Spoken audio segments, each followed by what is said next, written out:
नमस्कार दोस्तों। आइए हम लोग इंडियन पॉलिटी एंड गवर्नेंस से संबंधित प्रश्नों पर चर्चा करने का प्रयास करें। आज का क्या टॉपिक है?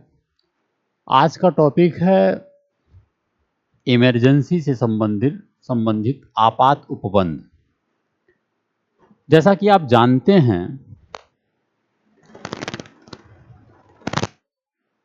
जो आपात उपबंध है ये आपके भारतीय संविधान के भाग 18 में सम्मिलित किया गया है और 3 प्रकार की इमरजेंसी की बात किया गया: राष्ट्रीय आपात, राष्ट्रपति शासन, वित्तीय आपात। ठीक है, तो आइए देखने का प्रयास करते हैं।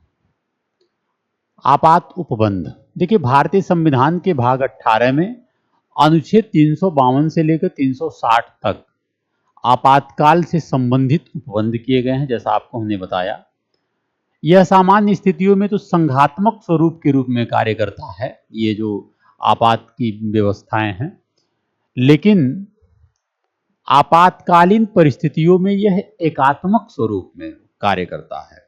एकात्मक का मतलब यह केंद्र को एक मजबूती प्रदान कर दिया जाता है। आपात उपबंध एवं प्रशासनिक विवरण से संबंधित प्रावधान भारत शासन अधिनियम 1935 से लिए गए हैं, जबकि आपातकाल के समय मूल अधिकारों के स्थगन संबंधी प्रावधान जर्मनी के वाइमर संविधान से लिया गया है। ये क्वेश्चन पूछता है, आपात उपबंध की व्यवस्था जर्मनी के वाइमर संविधान से लिया गया है एवं भारत शासन अधिनियम 1935 से भी संबंधित है। ठीक है, ये इंपॉर्टेंट बात है। इसे जोड़ने का मुख्य उद्देश्य जो था वो देश की संप्रभुता, एकता, अखंडता एवं लोकतांत्रिक राजनीतिक व्यवस्था को अक्षुण्ण बनाए रखना एवं सुरक्षित बनाए रखना। बात करते हैं कि राष्ट्रीय आपात अनुच्छेद 352, फिर है राज्यों में संवैधानिक तंत्र की विफलता राष्ट्रपति शासन अनुच्छेद 356, फिर बात करते हैं वित्तीय आपात अनुच्छेद 360। ठीक है, ये 3 प्रकार की इमरजेंसी है। राष्ट्रीय आपात, जैसा कि आपको हमने बताया कि अनुच्छेद 352, ठीक है, में निहित है कि युद्ध या बाह्य आक्रमण या सशस्त्र विद्रोह के कारण संपूर्ण भारत या इसके किसी हिस्से की सुरक्षा खतरे में हो तो राष्ट्रपति राष्ट्रीय आपात की घोषणा कर सकता है। हालांकि मूल संविधान में सशस्त्र विद्रोह की जगह आंतरिक अशांति शब्द का उल्लेख था। ठीक है, आंतरिक अशांति शब्द का उल्लेख था। 44वें संविधान संशोधन अधिनियम 1978 द्वारा आंतरिक अशांति को हटाकर उस स्थान पर सशस्त्र विद्रोह रखा गया है। राष्ट्रपति तब तक राष्ट्रीय आपात की घोषणा नहीं कर सकता जब तक संघ का मंत्रिमंडल लिखित रूप में ऐसा प्रस्ताव न भेजे। ठीक है, ये इंपॉर्टेंट बात है। अब तक देश में 3 बार राष्ट्रीय आपात नेशनल इमरजेंसी लागू हो गया है। आप जानेंगे 1962 में जब चीन के साथ युद्ध हुआ, ठीक है, फिर दूसरा 1971 में पाकिस्तान द्वारा जब अघोषित युद्ध छेड़ने के कारण, तीसरा आंतरिक अशांति के आधार पर 1975 में, ठीक है, हुआ है 3 बार।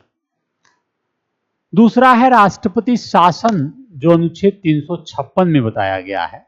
ठीक है, जब कोई राज्य जानबूझकर संविधान के निर्देशों का उल्लंघन करे अथवा राज्य में ऐसी स्थितियां खड़ी हो जाए जहां सरकार संविधान के अनुरूप शासन चला पाने में असमर्थ हो, ऐसी स्थिति में राष्ट्रपति शासन लगाया जाता है, जो राज्यपाल की रिपोर्ट के आधार पे, ठीक है, राष्ट्रपति शासन की उद्घोषणा 2 माह तक शुरुआत में लागू होती है।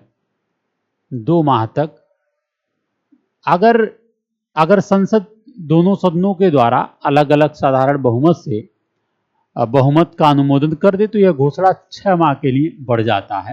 ठीक है, ये पार्लियामेंट के ऊपर डिपेंड करता है।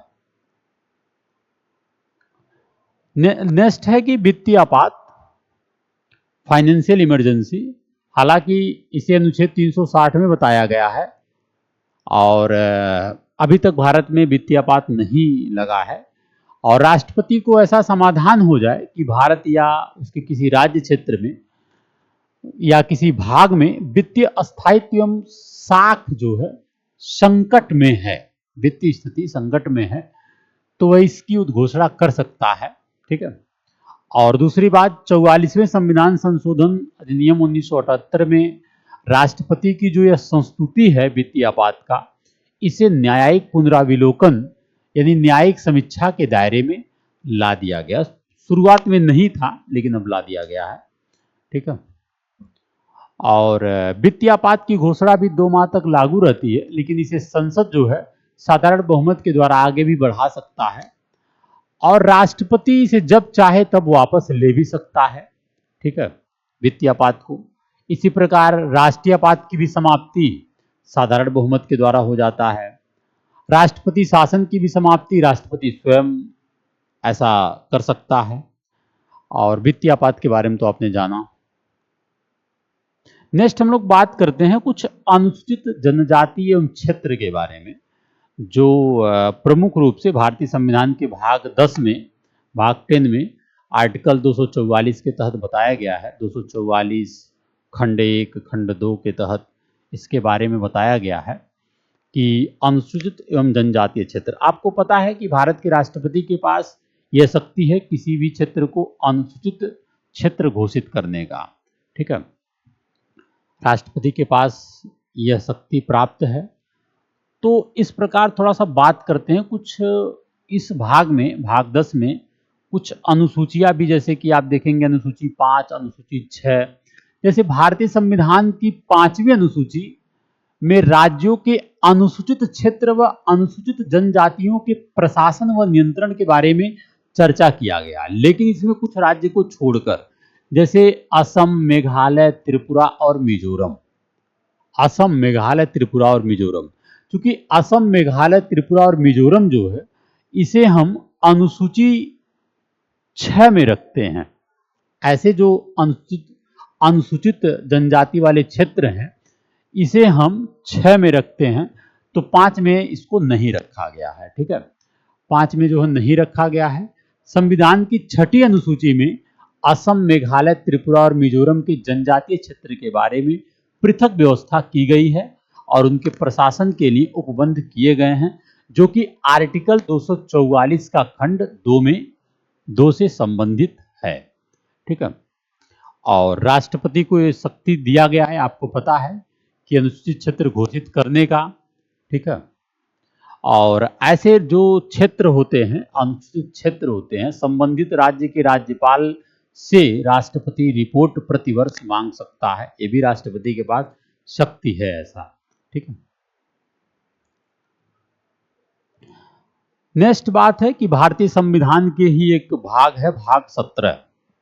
ठीक है, जो कि आपात उपबंध से पहले का भाग है, उसमें भाग 18 था, ये भाग 17 है। भाग 17 में आप देखेंगे संविधान के अनुच्छेद 243 से लेकर के 351 तक भाषा यानी राजभाषा संबंधी प्रावधान किए गए हैं। ठीक है, और चूंकि आपको पता है कि भारतीय संविधान के अधीन किसी भाषा को राष्ट्रीय भाषा के रूप में नहीं अपनाया गया है और इसके अधीन किसी हिंदी को केवल राजभाषा के रूप में माना गया है।